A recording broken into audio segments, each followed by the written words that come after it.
KBLA Talk 1580. Good morning and God bless.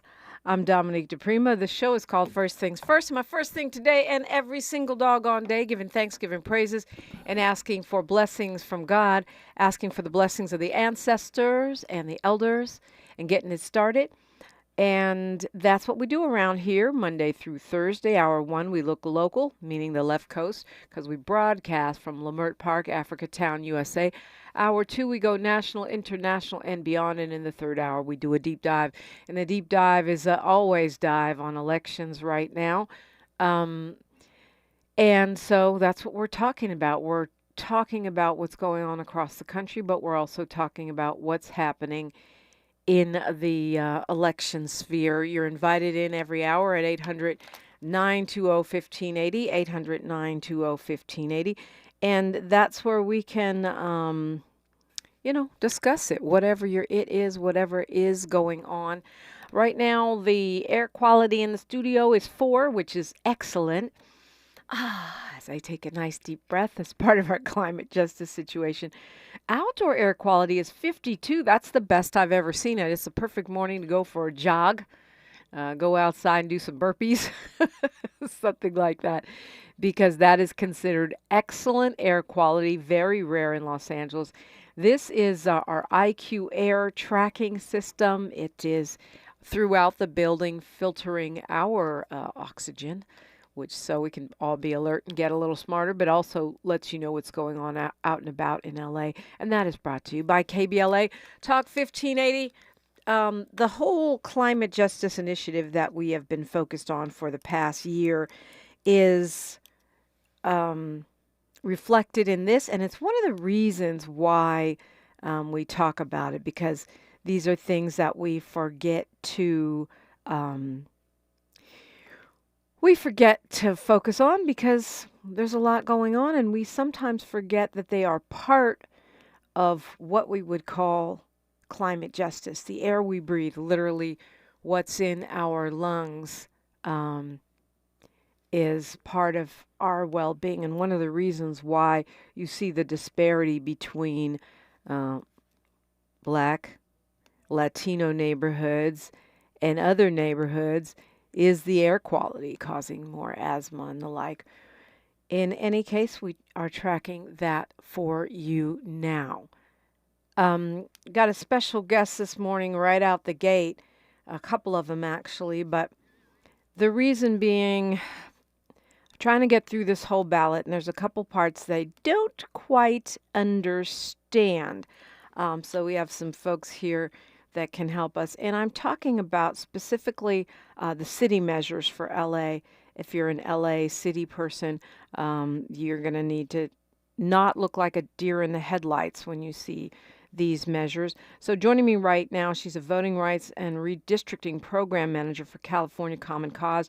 She's got over 15 years experience in public policy advocacy, government relations, social impact, and nonprofit management, focusing on public policy and community advocacy. She was the Senior Vice President of Policy and Government Affairs at Community Health Councils in LA, as well as Deputy Secretary for Budget and Finance at the California State Transportation Agency in Sacramento, plus a lot more.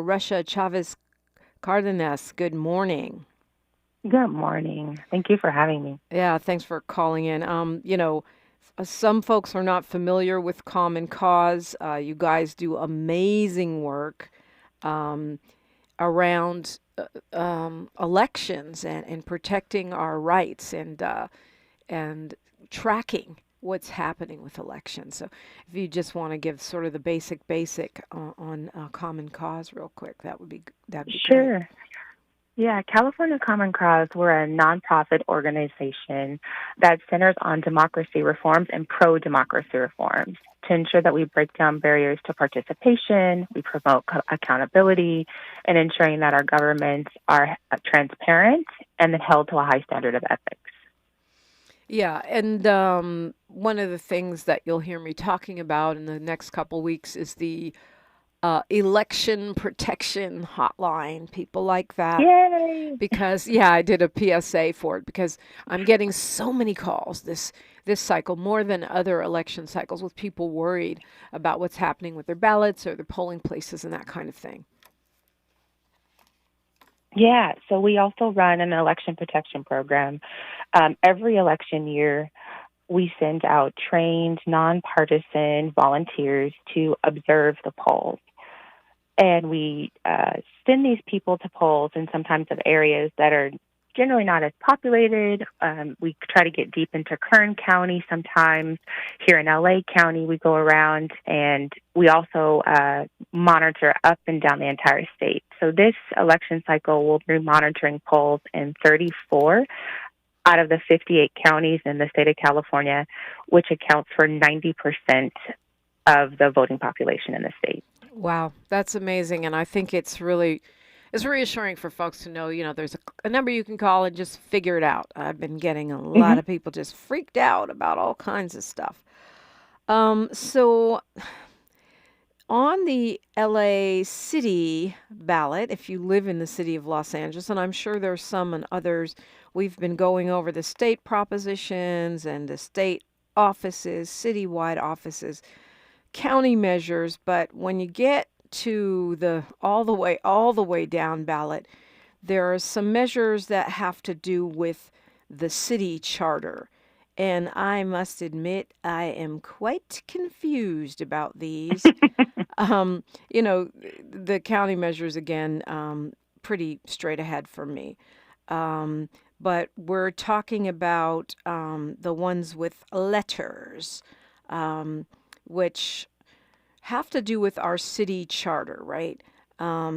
Which most people don't pay attention to, but it actually controls a lot of really important things. And one of those really important things is redistricting. Amendments D, D, and LL have to do with the LA City Council redistricting process, which kind of got thrown into the spotlight around the secret tapes with the city council president and the head of the LA Fed and a couple council members, actually 3 council members, plotting around how they can impact redistricting. Since then, it's been a controversy. Should it be controlled by the state? Should it be controlled by the city? What should happen? So, so I guess D, D, and LL are attempts to change the way we do redistricting. Exactly. So there's 2 measures on the ballot. There's Measure DD. That would establish an independent redistricting commission for the city of Los Angeles. The second measure is Measure LL. That would establish an independent redistricting commission for Los Angeles Unified School District. These are charter reforms. I'm going to take it a step back. When you change the charter, it's like changing the city's constitution. So you're ingraining, the voters have the option to decide whether or not they want to ingrain independence in the redistricting process for the city of LA and LAUSD from here on going forward. Or if they would like to keep the system the way it is, where we have an advisory commission for those 2 jurisdictions. And I'll explain a little bit about the difference. Okay. Yeah. So an independent commission is individuals are selected independently from the community based off of a set of qualifying criteria. What we have now is commissioners who are appointed by elected officials. When that happens, oftentimes those individuals serve as proxies to the elected official, meaning they have the backdoor conversations with the elected official. They can, as you heard on the last 10 minutes of the tape, it's really profound. I'm talking about the leaked audio you mentioned. You hear a council member say, well, tell me what map is going to work for you, and I'm going to go have my staff redraw something and bring it back to you to get your approval on it. That can't happen. That can't happen in DD and LL. So what we've seen in the past with council members retaliating against, and this goes way back before the leak tape, by the way, retaliating against one another by drawing things in and out of districts, and districts, being drawn to create more clout for one politician and less clout for another. You feel like that would be eliminated by DD?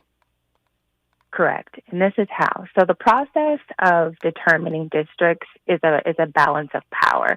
And when I think of the balance of power, I think of it as a balance of power between community influence and being able to decide who they want to choose as their representative, or an incumbent or a representative choosing who they want to represent. And so since the beginning of democratic and government representation, gerrymandering has just been part of history. And one way to correct for that is to take the influence that elected officials have over the process and remove them completely out of the process. Yeah. And ensure that there's no partisan gerrymandering that can happen, racial gerrymandering that can happen. And one way you do that is through independent redistricting commissions. Talking with Russia Chavez Cardenas of California Common Cause. We'll continue the conversation when we come forward. I want to talk a little bit about how those folks would be chosen and what that looks like for our often underrepresented communities. You're listening to KBLA Talk 1580. She's reclaiming her time on KBLA Talk 1580. More First Things First with Dominique DiPrima when we come forward. You can do it all by yourself, baby girl. What's your name? Let me talk to you. Let me buy you a drink. Spilled your drink? Quick, the quicker picker-upper. Bounty picks up spills quicker, and each sheet is 2 times more absorbent, so you can use less than the leading ordinary brand. So you can get back to your night. Bounty, the quicker picker-upper. King C. Gillette knows you're dedicated to your barbershop routine. But what about after? What's your routine for facial hair to avoid dry skin, itching, and beard rough? Well, the King C. Gillette Beard Oil is a perfect fit for making your beard feel as good as it looks. It softens your facial hair and moisturizes to help prevent itch due to dry skin. Get facial hair that feels as good as it looks. Just trim, wash, and soften with King C. Gillette.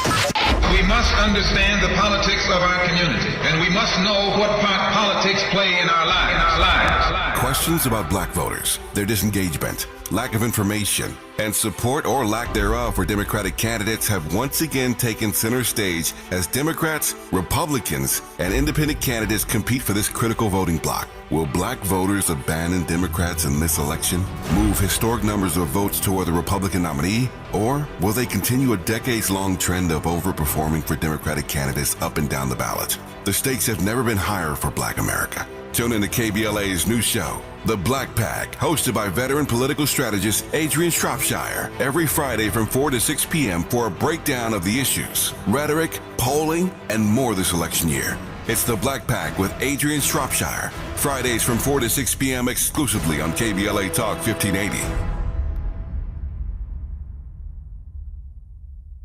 To help combat climate change, LADWP is helping neighborhoods have better access to electric vehicles by awarding nearly $130 million in EV rebates to customers just like you. From big savings on used EVs to building new charging plazas, LADWP is charging ahead to help all Angelenos experience the benefits of EVs. Get rebates of up to $4,000 for a used EV and $1,750 for a charger. Learn more at ladwp.com/EV. That's ladwp.com/EV. Halloween's coming alive at Target. Jackie and Gordy the Jack-O-Lanterns here with a front porch view of Target's Halloween deals, like 20% off costumes with Target Circle. We're talking rock stars, witches, princesses. Ooh, I think I'd look good with a cape. I think so too, Gordy. Plus, hit the trick-or-treat jackpot with 20% off candy. Now that's how you get porch traffic. This week only, save 20% on costumes with Target Circle and 20% off candy. Make your Halloween come alive at Target. Restrictions apply. Before running for state senate, Laura Richardson was named one of the most corrupt members of Congress, guilty on 7 counts of ripping off taxpayers and a pattern of deception trying to cover it up. Richardson is too shady for state senate. For your state senator, frontline nurses, classroom teachers, and Planned Parenthood Advocacy Project support Democrat Michelle Chambers, a champion for abortion rights, higher wages for workers, and more affordable health care. Democrat Michelle Chambers for state senate. Ad paid for by nurses and educators supporting Chambers for Senate 2024, sponsored by labor and nonprofit environmental and health organizations, Ad Committee's top funders, SEIU California State Council, not authorized by a candidate or committee controlled by a candidate. Your ancestors' favorite radio station, and your favorite morning show host. Let's get back to Dominique DiPrima right now. We're talking with Russia Chavez Cardenas, and we're talking about the two city measures for LA. The ballot is long, okay, and we got to go all the way down to the bottom. I think it's really important this year that we do. Talking about DD and LL.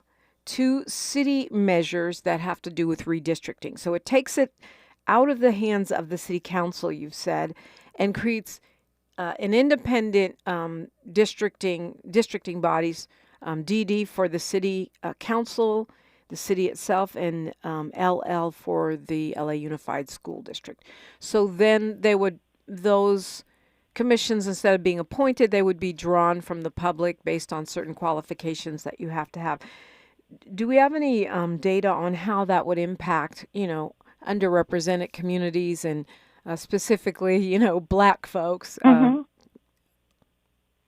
Yeah. So we did some just modeling mapping as we were looking at this piece of potential legislation. And there are some preserved majority, minority, Black and brown districts in LA, and there's a couple of additional opportunity districts. And so when we say the opportunity districts, we mean there's enough based off of what the census population looks like, there's enough Black and brown folks in one area that could make up a majority minority district, meaning they have enough political influence to choose a elected official of their choice. So in some areas, it would preserve some power, and there's other areas that there's additional opportunities. But that would also depend on how the commission gets new data, because population data changes. So if we have a mass exodus like we are seeing now of Black folks leaving South LA, moving to the IE, moving to Lancaster and Palmdale, those opportunity districts diminish. Yeah, I feel like it's at least the second or third mass exodus that I've experienced in my lifetime. And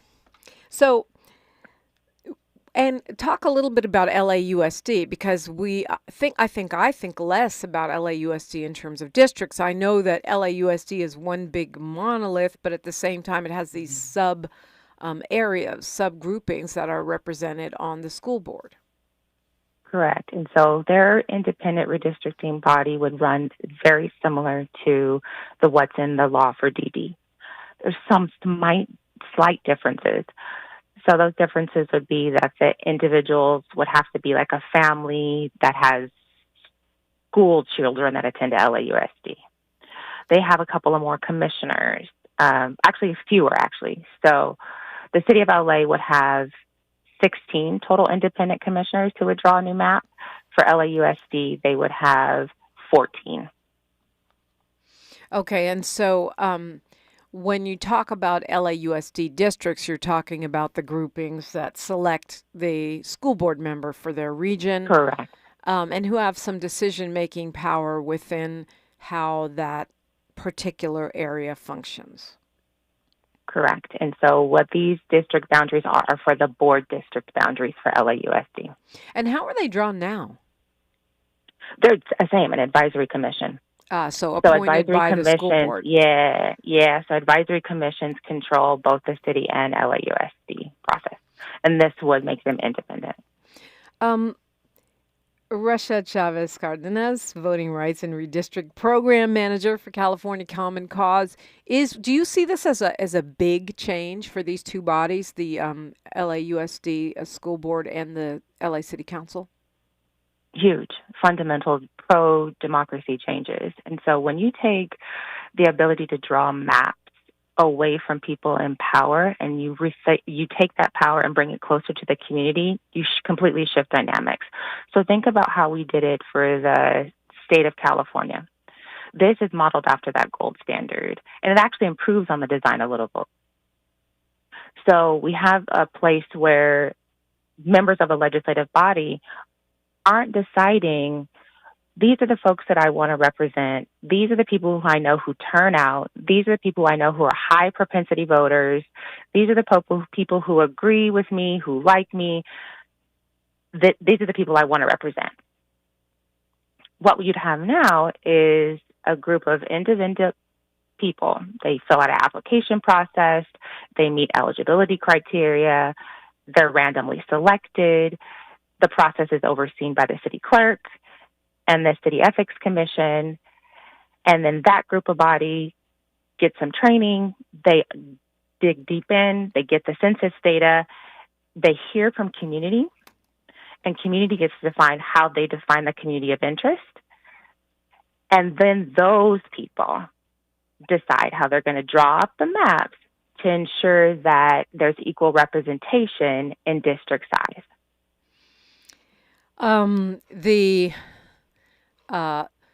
These bodies, these redistricting commission bodies, are pretty. Would you, from how you read it, would be pretty independent from the bodies they serve, as opposed to, well, I'm going to draw the map of where I think I can win, or what I want to control. You feel like they'd be significantly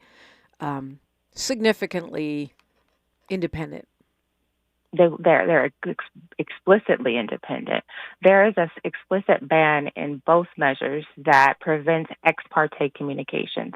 An ex parte communication is a communication that, let's use me for example. Say I was a commissioner and I wanted to have a conversation with a council president or a member of the council and talk about the redistricting process or talk about those maps.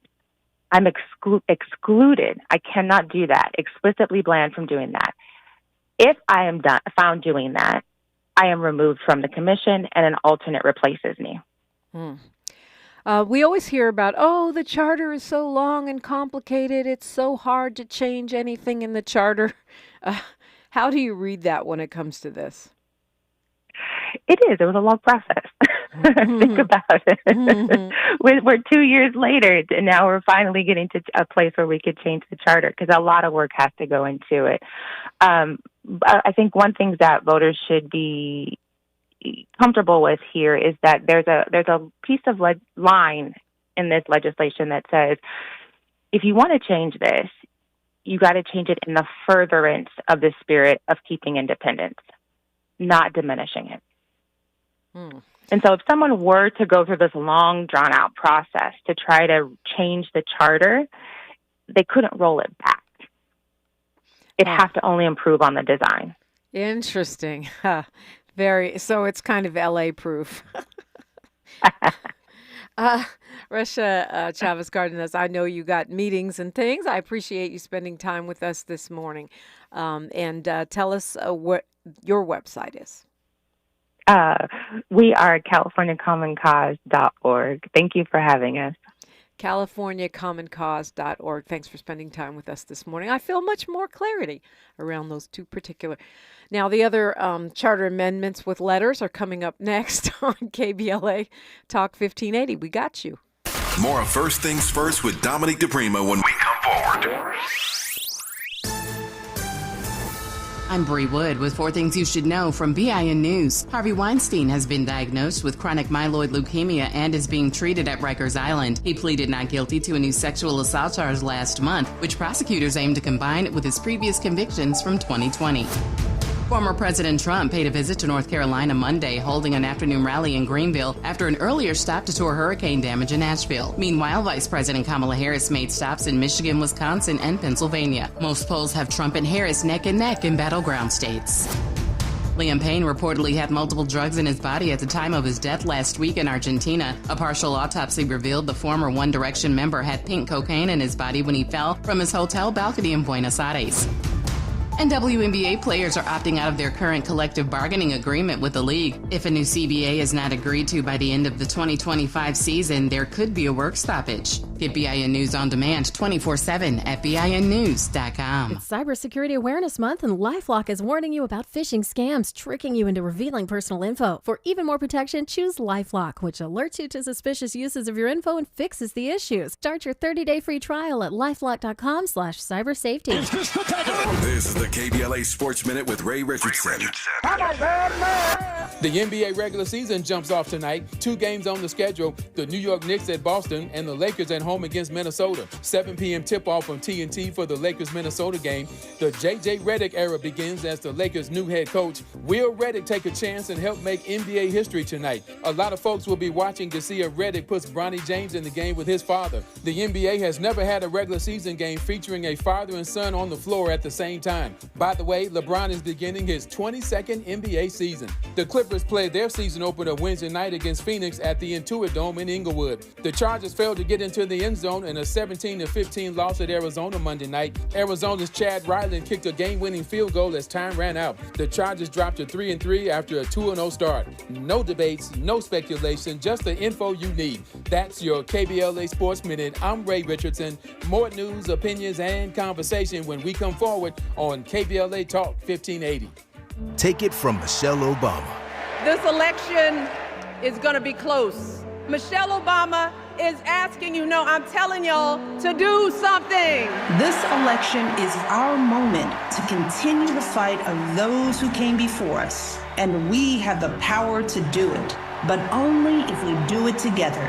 We did it before, y'all, and we sure can do it again. Let us work like our lives depend on it. Paid for by NAACP. Before running for state senate, Laura Richardson was named one of the most corrupt members of Congress, guilty on 7 counts of ripping off taxpayers and a pattern of deception trying to cover it up.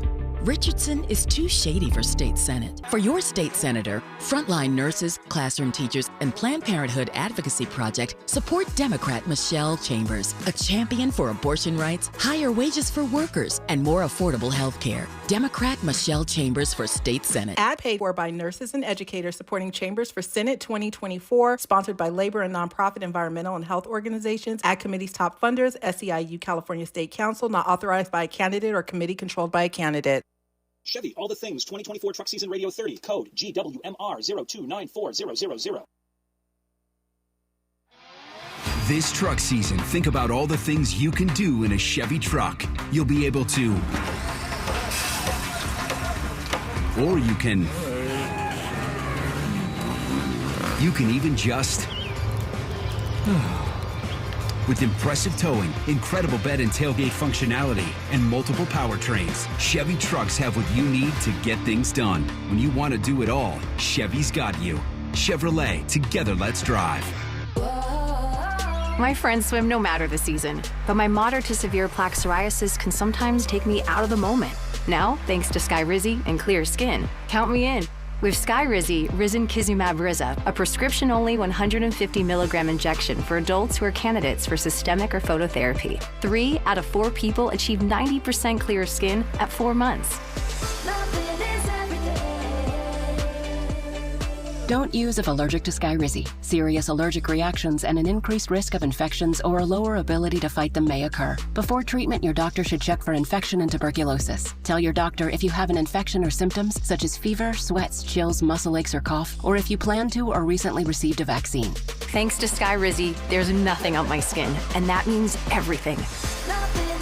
Ask your doctor today about Skyrizi, the #1 dermatologist-prescribed biologic in psoriasis. And visit skyrizi.com or call 1-866-SKYRIZI to learn more. Thanks for waking up with Dominique DiPrima on KBLA Talk 1580. I do thank you, and we're tag teaming you on these city amendments this morning. Right now, I'm being joined by a guy who got started in politics on the Obama campaign back in 2008, working as a field organizer in Las Vegas. He founded Unrig LA in 2018 to serve as a local watchdog at LA City Hall, and he's helped lead efforts to get money out of politics and advance a more representative local government. Rob Quan, welcome. Thank you. Thank you for having me. Yeah, thanks for tapping in. Man, oh man, it always seems like a long ballot, and when we have presidentials, we get stuck at the top of the ticket, many times arguing back and forth and forget about all of the local issues. So thank you for always focusing on that. If you live in LA, you have 2 charter amendments, well, there's several, but 2 that we'll talk about, 3 that we'll talk about, HH, II, and ER. Again, these don't have anything specifically to do with redistricting, right? These are more like smaller changes to the charter. For HH and II, those are kind of smaller cleanup measures. The other measure, ER, for ethics reform, is actually a pretty significant change to our city government structure. Okay, so let's start with HH and II. So these are a little bit more straightforward. It can kind of seem like a grab bag of tweaks, but HH really focuses on some structural things, making sure that we clearly define the city attorney's authority, the controller's authority, making sure that our commissioners actually file their financial disclosures before they get confirmed. That's one thing that, it seems pretty straightforward, but unfortunately, we struggle with that in the city of LA, even in the midst of all of our scandals. So there's also one other change in here that makes sure that we have local representation on the Board of Harbor Commissioners from San Pedro and Wilmington. So it's HH. I mean, you're right. Those all sound like super no-brainers. But if we don't put things into the city charter, they don't happen, right? Some of these things, it might be possible to do another way. But the best way to, make sure we have our most important elements of the charter baked in is through this governing document. And for some of these things, there's no way to really clearly change it unless we put it in the charter. So when you say it clarifies the role of the controller and the city attorney, much has been made of Controller Mejia's, data, and this would give him more power, right, to do audits? It would clarify the controller's power. You might recall that a few months ago there was a bit of a squabble between the city controller and the city attorney over what the controller's power was. The controller was looking to get documents from Urban Alchemy, a nonprofit contractor with the city that deals with the unhoused. And they came into some stonewalling from Urban Alchemy, and there ended to be a little bit of a back and forth. So this would clarify that situation and take that out of our ongoing debates. So, and that would apply to any contractor, not just Urban Alchemy. Any contractor would be able to be audited by the controller, which seems like a no-brainer. Like it should be obvious, but apparently not. When you say clarifies the role of the city attorney, in what way would it do that? So the city attorney has argued that state law actually already gives them this power, and this would not be any kind of expansion of their power, but it would bring our charter into alignment with state law. Okay. And okay, and so let's talk about II. So I is a lot of random cleanup stuff. If the last one seemed not so controversial, this one is the least controversial out of the two. There's some language in there to make sure that certain city departments can sell food and merchandise, like the zoo. There's some really kind of important changes to allow leasing of LAUSD sites to Department of Parks and Recreation.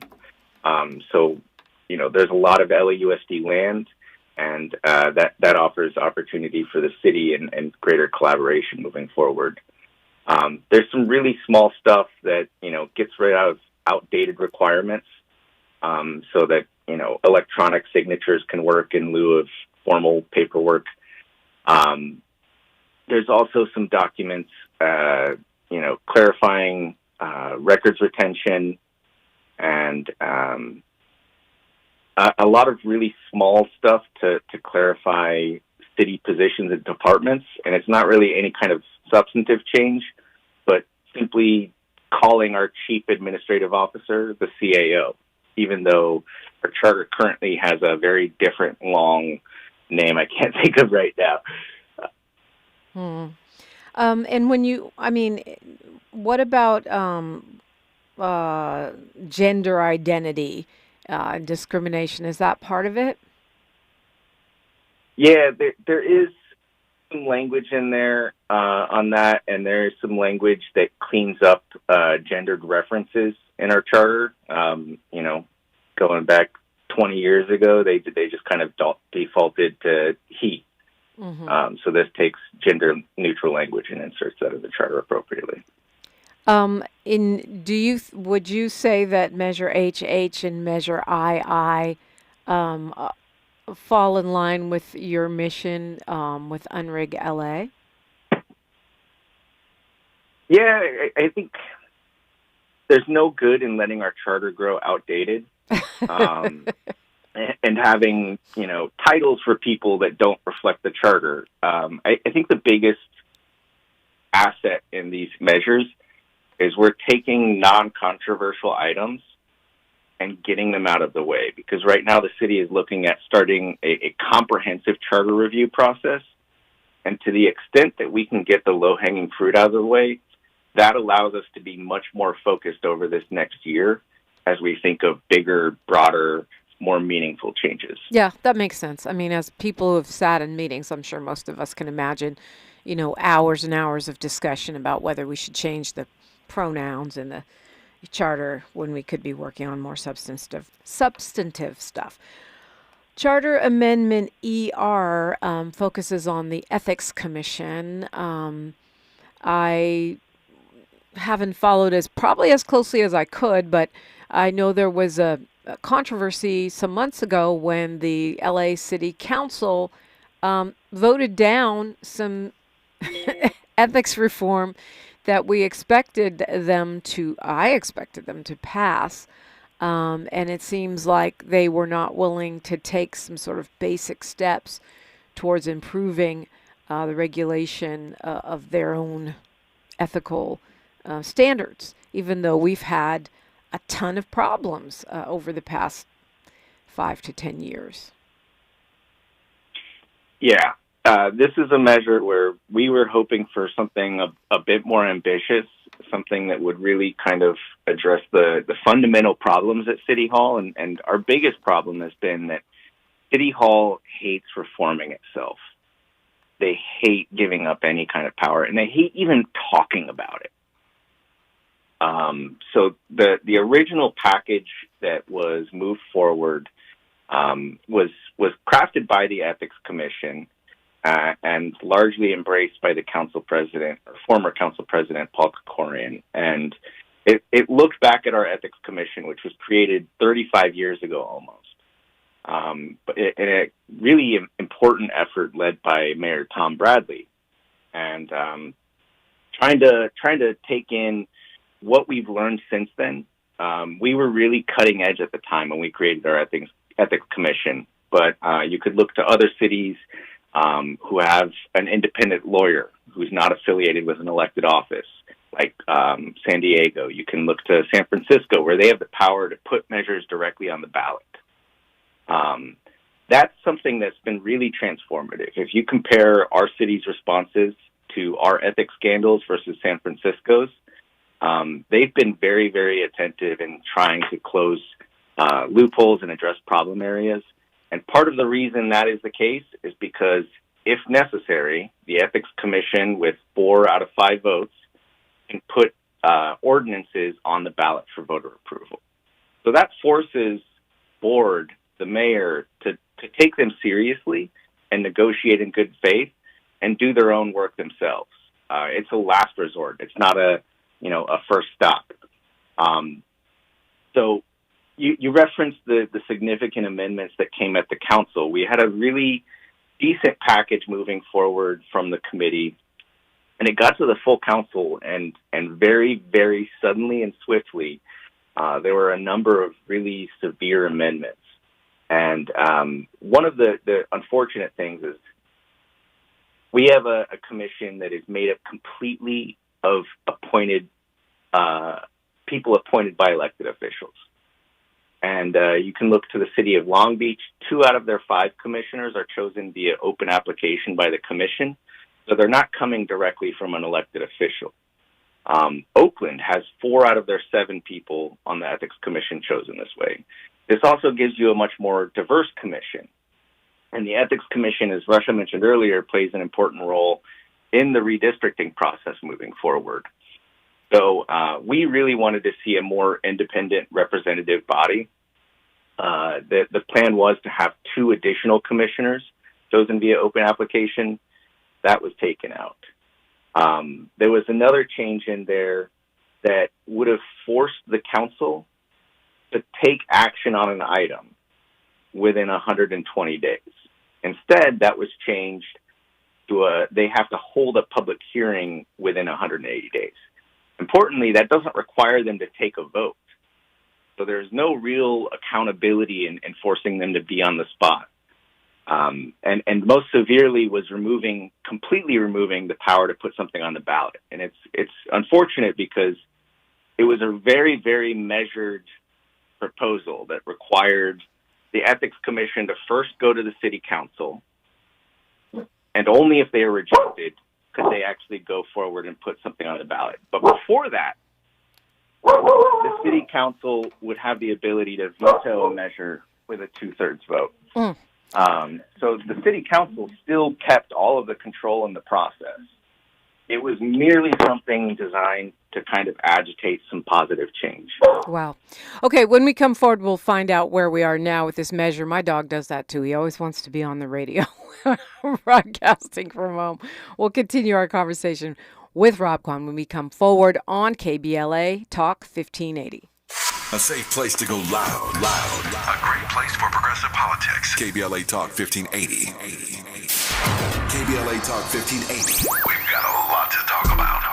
Imagine a Los Angeles where everyone can thrive, where communities have access to the resources they need to succeed. That's the vision of Detours Mentoring Group, Inc. They're dedicated to improving life in LA County by providing educational support, employment assistance, and spaces for community engagement. By 2050, they want LA to be the best place to connect, create, learn, live, and play. They're working toward an education system that's well-resourced and culturally responsive, becoming a hub for artists and innovators, and making sure everyone has access to healthy food, quality healthcare, and safe housing. It's about building a future where we all have the chance to succeed. We invite you to learn more about their mission and get involved with Detours Mentoring Group, Inc. This is a community call to action from KBLA Talk 1580. Hey, LA residents, it's planting season and the perfect time to get shade trees growing around your home. LADWP and City Plants are giving every resident up to 7 free trees. That's right, 7 free trees delivered right to your door. Trees are great for the environment, help improve air quality, and can help you save on your bill when you use less air conditioning to stay cool indoors. Learn more at ladwp.com/free trees. That's ladwp.com/free trees. You know where you want to go in life, and City National Bank can help. City National knows the dedication it takes to build your vision for the future into a reality, and our team is here for you. We have a wide range of options to help, from personal savings accounts to interest-bearing money market savings accounts and more, all designed to help you get where you want to go. City National, here for every stage of the journey. Learn more at cnb.com. City National Bank is a subsidiary of Royal Bank of Canada. Member FDIC. KBLA Talk 1580. We've got a lot to talk about. KBLA Talk 1580 reminds you, when we fight, we win. The Youth Justice Coalition is challenging America's addiction to incarceration and discrimination. YJC works to dismantle policies leading to mass incarceration, law enforcement violence, and the school-to-prison pipeline. Their approach? Transformative justice, community intervention, free LA high school, legal defense, and system monitoring. YJC promotes safety without relying on prisons. Their goal? Prevent system contact and help people exit the system through direct action, advocacy, and education. Want to get involved or need help? Call 323-235-4243. That's 323-235-4243. Join YJC in creating change. When we fight, we win. KBLA Talk 1580, your voice for justice. This is a community call to action from KBLA Talk 1580. We're not for everybody, but we're for everybody. You're listening to KBLA Talk 1580. All right, I'm going to stop taking so long to figure this stuff out so we can get through the rest of this. But you did a really great job, Rob Quan of Unrig LA, giving us the background on what's happening with ER, which is ethics reform, the measure on our city ballot. So where are we? This is much less ambitious than what folks had hoped for. But what is it actually? What are we left with on ER, and what are your thoughts on it? So there's some small kind of administrative things that make the Ethics Commission's job a bit easier and more streamlined, but there are three really, really big ones. And that is, it triples the potential fines that somebody being fined by the Ethics Commission could face. And those fines have not increased in 35 years. Even though we tie our contribution limits for our elected officials to inflation, we don't for the fines. That's going to change. They're going to triple and be tied to inflation. So that's a really, really big change. There's another big change in ensuring that the Ethics Commission can have outside counsel, an independent lawyer for investigative matters. And, our city attorney is an elected official within a political ecosystem. So having independent voice on that end is really important. The other one is ensuring the Ethics Commission has a partially protected budget. It's going to set that at $7 million. Would have been great to see, that tied to inflation. Unfortunately, then they didn't do that. But you may recall that a few years ago, a story came out in the LA Times about a council member on the Budget and Finance Committee allegedly threatening Ethics Commission staff and instructing them that they should change their advice on gift-giving disclosure or else their budget might take a hit. Wow. So this takes that kind of threat completely out of the picture as far as a big sweeping cut. And we've seen that before. About 10 years ago, our city was in a financial crisis, and there were some folks that weren't too happy with the way the Ethics Commission was fining elected officials.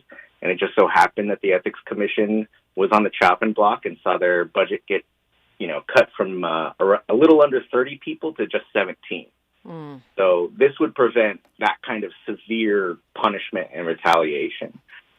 It's not everything we would have wanted, but it is genuinely a very, very significant change in updating our Ethics Commission's power. And this is something that we shouldn't take for granted. This is a big step forward. So it sounds like a yes, and it sounds like maybe, well, definitely not the end of this conversation. Yes for now. Yes, and. Yeah. Talk to me about Charter Amendment FF. This is moving the pensions of city police officers who aren't part of the LAPD. Yeah, so we have some people with the harbor, with parks, the airport that are not in the police and firefighter pension fund, and this would allow them to shift over. It's kind of a one-time thing. And in our regular kind of good times financially in the city of LA, it might not seem like a significant change. It's going to have a cost of, a little over $100 million. However, the airport, the harbor, their funds cover the majority of those costs. Still, this is going to have our general fund for the city designating a $23 million one-time payment and about $1 million a year annually after that. And as you are well aware, our recent news in the city of LA is blinking red financially. Yeah. We are in a huge hole, and that is in part largely driven by LAPD liabilities. We blew through our legal liability fund in just 3 months for this fiscal year. So $23 million is a very, very big sum to get around. And I would just encourage everybody to look at this. It might seem kind of small, but that is $23 million that will either be going to cops or it will be going to filling potholes and fixing sidewalks and trimming trees and basic city services. So this is a measure that has really gained heightened importance over the last month. I mean, and it's interesting, too, in a year when there's been so much controversy. There's always controversy about police budgeting, but even more so given the massive raises that our mayor gave to LAPD. It just seems like interesting timing to be asking for more money to go towards law enforcement. Yeah, and this measure really did fly under the radar as far as council's handling.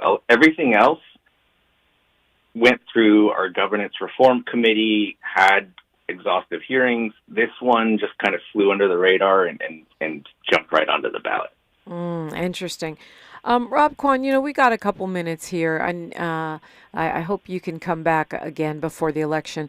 But what do you think people should be reading, tracking? What do you, especially when it comes to City Hall, because I know that's what you really are focused on right now. How should people do a better job of keeping up with what's going on? Well, if you're just a LA City Hall junkie, you can follow at Unrig LA on Twitter. I try to keep a really close eye at City Hall on some things that don't normally make the headlines at LA Times, but are really important. Yeah, and it's not easy. Sometimes it's hard to get that information unless you have all day to sit around in these meetings. Stuff just just goes undetected. And there's a lot that's significant that editors might not view as worthy of time and scrutiny. So try to make sure I got that covered. But there's some great voter guides out there, whether you're looking at LAist, the LA Times. Los Angeles Public Press put together a guide to voter guides. So if you're looking for a place to start, that's a good one. And regardless of how you feel about the issues, I think it's great to use those resources because it takes a lot of time to get studied up on the issues. And getting a somewhat objective take on things is always super helpful.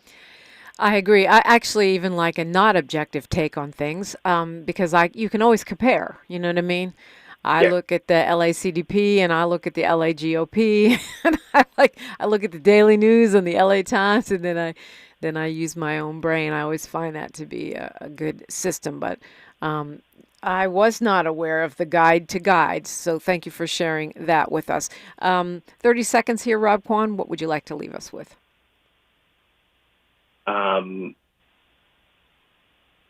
The last year at City Hall has proven that we have a broken local government. And a lot of what I've done over the last 6 years has been tailored to getting more progressive people on the city council.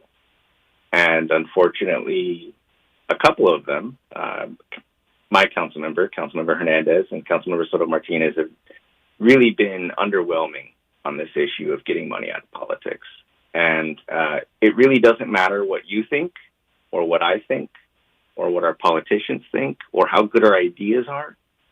if money continues to stop good policy from getting through. And we have to have a better system. Regardless of how you approach the issues, we have to have a better system. And what's on the ballot is not enough, but there's a lot to come over the next year. And hopefully we ensure that in 2026, there's some really significant reform headed to the ballot to follow this. Rob Quan, thank you so much. Thank you. News, traffic, and sports, and then we're talking Stop Cop Nation on 1022 KBLA Talk 1580. KBLA 1580 Santa Monica. I'm Bree Wood with 4 things you should know from BIN News. Harvey Weinstein has been diagnosed with chronic myeloid leukemia and is being treated at Rikers Island. He pleaded not guilty to a new sexual assault charge last month, which prosecutors aim to combine with his previous convictions from 2020. Former President Trump paid a visit to North Carolina Monday, holding an afternoon rally in Greenville after an earlier stop to tour hurricane damage in Asheville. Meanwhile, Vice President Kamala Harris made stops in Michigan, Wisconsin, and Pennsylvania. Most polls have Trump and Harris neck and neck in battleground states. Liam Payne reportedly had multiple drugs in his body at the time of his death last week in Argentina. A partial autopsy revealed the former One Direction member had pink cocaine in his body when he fell from his hotel balcony in Buenos Aires. And WNBA players are opting out of their current collective bargaining agreement with the league. If a new CBA is not agreed to by the end of the 2025 season, there could be a work stoppage. Alerts you to suspicious uses of your info and fixes the issues. Start your 30-day free trial at LifeLock.com/